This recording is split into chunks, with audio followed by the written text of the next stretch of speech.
You ask Tiger to calculate. This deals with finding the midpoint between 2 points. The midpoint between the 2 points is 13.5, -3. Let's solve it step by step. Plot the 2 points and calculate the midpoint using the formula.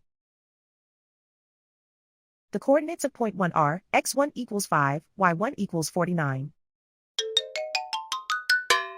The coordinates of point 2 are x2 equals 22, y2 equals -55.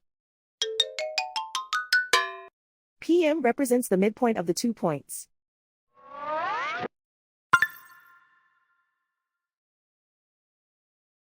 Use the x values in the midpoint formula to find the midpoints x.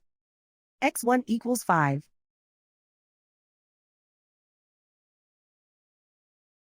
x2 equals 22.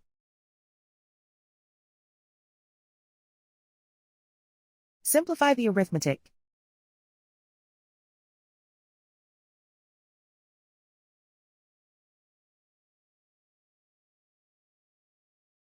Use the y values in the midpoint formula to find the midpoints y. y1 equals 49.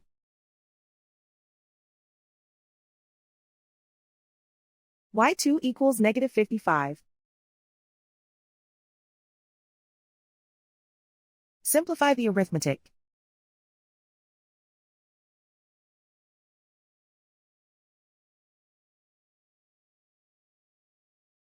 And so, the midpoint is 13.5, -3.